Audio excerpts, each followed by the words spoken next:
Amados irmãos e irmãs, nós estamos celebrando o segundo domingo do tempo do Advento. E nesse domingo nós vemos uma voz que clama no deserto. Deus há de aparecer no deserto. Deus há de manifestar-se ali. Mas eu pergunto-vos, qual o motivo de Deus revelar-se no lugar onde ninguém mais se encontra? O deserto é um local de extrema solidão. Primeiro, porque o deserto é o oposto do jardim.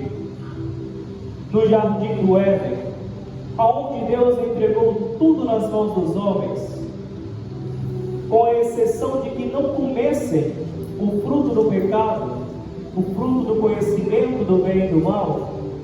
Deus entregou tudo ali na mão de Adão e Eva, e assim eles perderam o paraíso, porque desobedecendo à lei de Deus, quiseram se fazer como deuses. Há aqueles que se desejam maiores do que Deus perderão o paraíso. E o deserto é o oposto do jardim. Mas por outro lado, o deserto sempre foi o local do encontro com Deus, porque é o local da solidão. Justamente por ser um grande local solitário, o deserto é o local de Deus.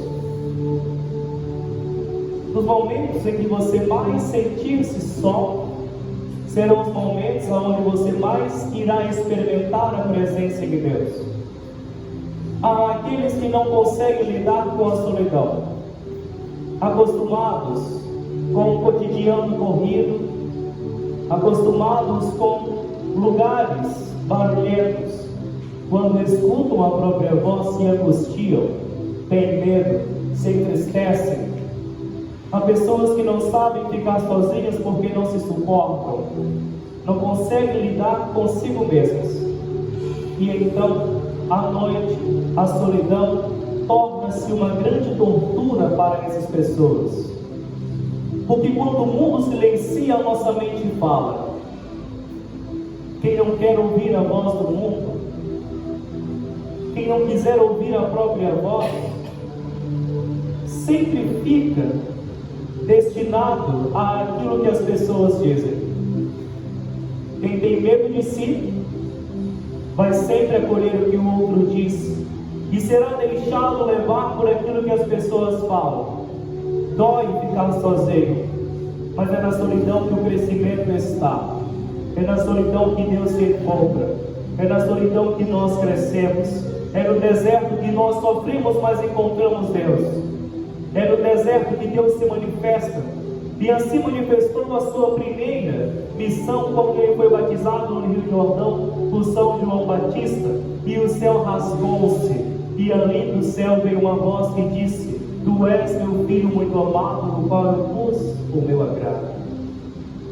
Quem não souber estar no deserto nunca também entrará no paraíso.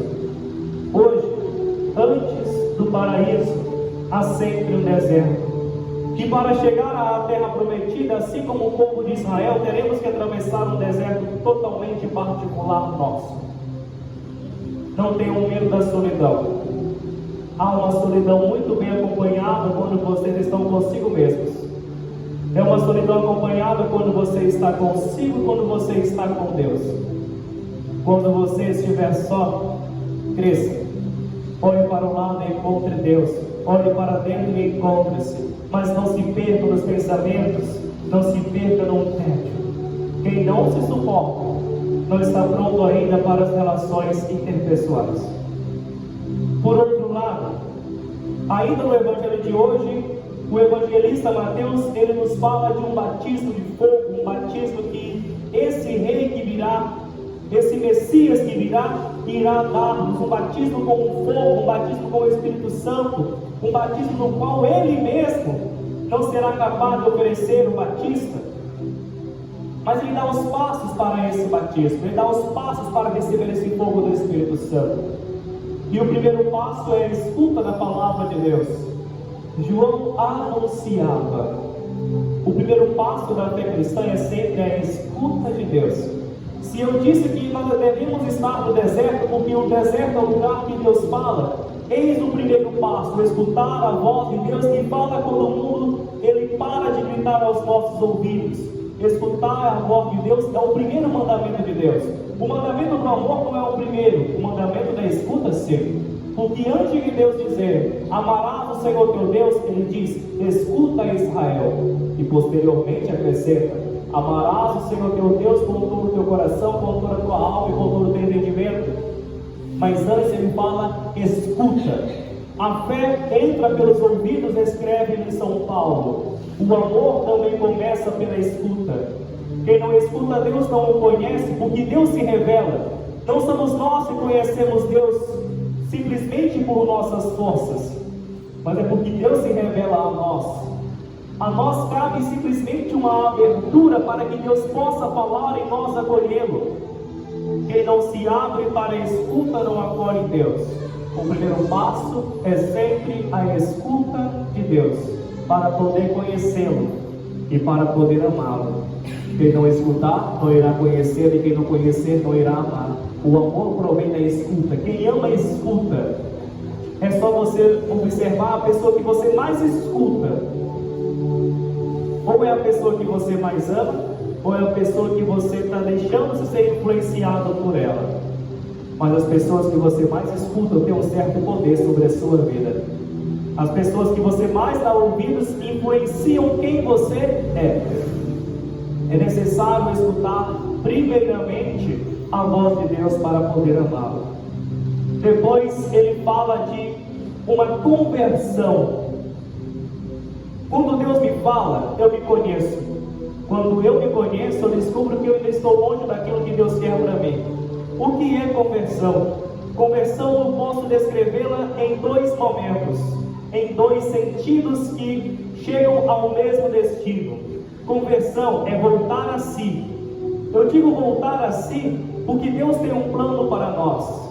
E esse plano que Deus tem para nós é a santidade. E Deus criou-nos para ser santos. No entanto, nós nos desviamos desse plano. Por isso, conversão é um voltar para si. É um voltar para o plano originário de Deus. Aquilo que Deus sonhou para mim. Mas ao mesmo tempo, quando eu volto para esse plano originário de Deus na minha vida, eu volto para o próprio Senhor. Conversão é um voltar para Deus, um voltar para aquilo que o Senhor planejou para mim. E o terceiro passo que o evangelista Mateus hoje traz-nos é o batismo. E o batismo vai muito além daquilo que nós compreendemos como aquele derramamento de água no qual nós somos regenerados, nós nascemos de novo. Esse batismo, os pais e os filhos, experimentamos o Espírito Santo. Pelo batismo, as portas dos céus são abertas a nós. Mas ainda é necessário um outro batismo, um batismo como o fogo do Espírito Santo, que só o Senhor Jesus é capaz de oferecer-nos. Um batismo no qual nós doamos a nossa vida. Receberá o Espírito Santo aquele que doar-se. É um amor de doação. Por isso o martírio também chama-se batismo. Jesus, em inúmeras vezes, referindo-se à sua morte, ele diz: eu hei de receber o batismo. Ele referia-se à sua morte em muitos casos quando ele falava sobre o batismo. É necessário compreender que batismo é muito mais do que receber essa água sobre a nossa cabeça, aquelas palavras. Também é fundamental esse batismo. Por ele nós começamos a vida na graça. Mas é necessário um batismo com a própria vida, no qual nós temos uma total integração ao plano de Deus para a humanidade.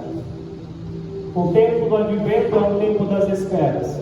Esperemos, o Senhor há de chegar.